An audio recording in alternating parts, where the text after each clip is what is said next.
पूर्ण स्पर्धा हा एक आदर्श व काल्पनिक बाजार प्रकार आहे. या बाजारात विक्रेते व ग्राहक यांची संख्या मोठी असते आणि कोणाचेही किमतीवर स्वतंत्र प्रभाव नसतो.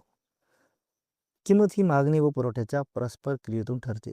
पूर्ण स्पर्धेची वैशिष्ट्ये: एक, असंख्य विक्रेते व ग्राहक. बाजारात विक्रेते व ग्राहक यांची संख्या खूप मोठी असते. प्रत्येकाचा सहभाग लहान असल्यामुळे कोणीही किंमत बदलू शकत नाही.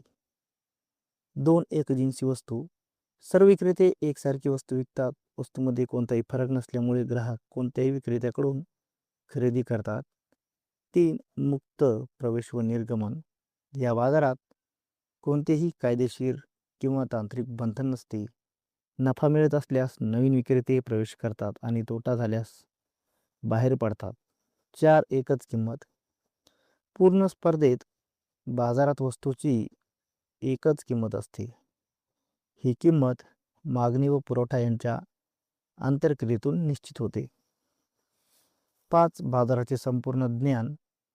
ग्राहक व विक्रेते यांना वस्तूची किंमत, दर्जा, उपलब्धता इत्यादी सर्व माहिती पूर्णपणे ज्ञात असते, त्यामुळे कोणालाही फसवणूक करता येत नाही. 6, उत्पादन घटकांची पूर्ण गतिशीलता.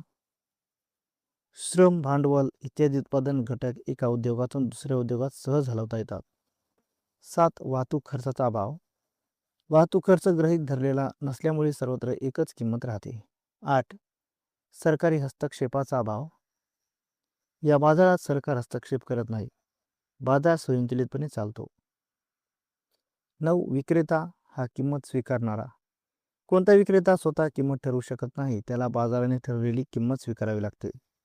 निष्कर्ष आहे, पूर्ण स्पर्धा हा आदर्श बाजार प्रकार असून त्यामध्ये किंमत निर्धारण प्रक्रिया पूर्णपणे मागणी व पुरवठ्यावर आधारित असते.